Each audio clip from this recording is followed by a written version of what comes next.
হঠাৎ শীত বেড়েছে শেরপুরে। ঘন কুয়াশায় জবুথুবু অবস্থা নিম্নবিত্ত মানুষের। নিরাপত্তার কারণে হেডলাইট জ্বালিয়ে সড়কে চলাচল করছে যানবাহন।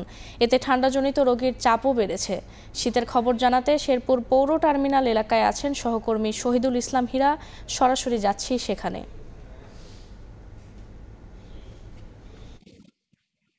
ঘন কুয়াশা এবং কনকনে হিমেল হাওয়ায় শেরপুরে শীত প্রচন্ড বেড়েছে।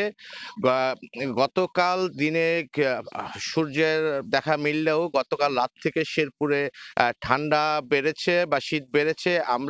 শেরপুরে আহ, আমরা এই মুহূর্তে দাঁড়িয়ে আছি শেরপুরের পৌর বাস টার্মিনাল এলাকায়। আহ, শেরপুরের উত্তরে ৩টি উপজেলায় পাহাড় বেষ্টিত হওয়ার কারণে শেরপুরে শীতের প্রকোপটা একটু বেশি দেখা যায়। যত শেরপুর সদর থেকে উত্তরের দিকে যাওয়া যায় ততই শীত বাড়তে থাকে। আমি দেখেছি শেরপুরের এই শীতে যারা ছিন্নমূল মানুষ আছে তারা খুব কষ্ট করছে, তাদের শীত বস্ত্রের অভাব রয়েছে। আমরা জানতে পেরেছি শেরপুরের জেলা প্রশাসন থেকে কিছু শীতবস্ত্র বিতরণ করা হলেও সেটা অপ্রতুল বলে আমাকে জানিয়েছেন বিভিন্ন ছিন্নমূল মানুষ।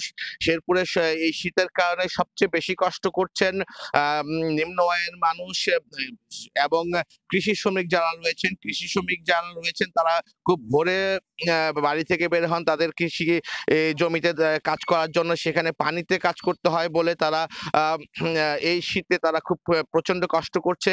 একটা জিনিস আপনাকে জানিয়ে রাখি, শেরপুরে আবহাওয়া পরিমাপের কোনো অফিস নেই বলে আমরা শেরপুরবাসী আবহাওয়ার কোনো আগাম খবর জানতে পারি না, এবং আগাম খবর জানতে পারি না বলেই কিন্তু শেরপুরে কৃষি খাতে অনেক সময় দেখা যায় যে আবহাওয়ার আগাম খবর না জানার কারণে কৃষি খাতে অনেক সময় সমস্যা হয়ে দাঁড়ায়। একটা জিনিস আপনাকে আমি জানিয়ে রাখি, শেরপুরে সেই ঠান্ডাজনিত কারণে শেরপুরের হাসপাতালে শিশু এবং বয়স্ক রোগীদের চাপ বেড়েছে বলে আমাকে জানিয়েছেন হাসপাতাল কর্তৃপক্ষ। বিশেষ করে ঠান্ডাজনিত রোগ, সর্দি, কাশি, নিউমোনিয়া এবং শ্বাসকষ্টের মতো রোগ দেখা দিয়েছে শেরপুরে বিভিন্ন এলাকায়, এবং তারা হাসপাতালে ভর্তি হয়েছেন। হাসপাতালে আমি জেনেছি যে হাসপাতাল কর্তৃপক্ষের সাথে কথা বলে যে হাসপাতালে কিন্তু শীতজনিত রোগের কারণে রোগীর চাপ বেড়েছে। একটা জিনিস আপনাকে জানিয়ে রাখি, শেরপুরে যারা নিম্ন আয়ের মানুষ তারা সকালবেলা, যেমন বিশেষ করে রিক্সা চালক এবং দিনমজুর যারা রয়েছেন তারা খুব ভোর সকালে বাড়ি থেকে বের হন তাদের রুজি রোজগারের জন্য। কিন্তু এই শীতের কারণে তারা আসলে ব্যাপক সমস্যায় পড়েছেন। তাদের শীত বস্ত্রেরও অভাব রয়েছে। শীতবস্ত্র আসলে তাদেরকে যে পরিমাণ শীতবস্ত্র জেলা প্রশাসন থেকে ত্রাণ হিসাবে দেওয়া হয়েছে সেটা অপ্রতুল বলে আমাকে জানিয়েছেন অনেকে।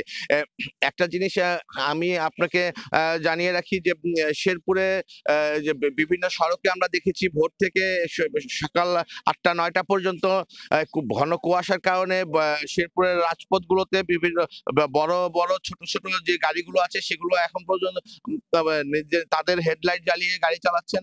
এটা আমি দেখতে পেরেছি। একটা বিষয় আমি আপনাকে বলে রাখি, শেরপুরে যে পরিমাণ শীত বেড়েছে সেই শীতে আসলে আসলে গরিব এবং অসহায় মানুষদের খুব কষ্ট হয়ে গেছে।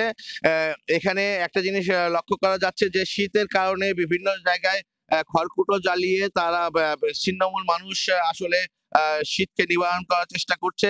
তো আহ তো সে একটা বিষয়, তবে আমি একটা জিনিস জানিয়ে রাখি যে শেরপুরের হাসপাতালে কিন্তু আহ, শীতজনিত রোগীর সংখ্যা বেড়েছে। তবে আহ, শেরপুরবাসীর দাবি এবং শেরপুরের কৃষকদের দাবি শেরপুরে যেন একটি আহ, আহ, আবহাওয়া পরিমাপ করার যন্ত্র স্থাপন করা হয়, তাহলে শেরপুরের কৃষকরা কিন্তু আগাম আবহাওয়ার খবর পাবেন।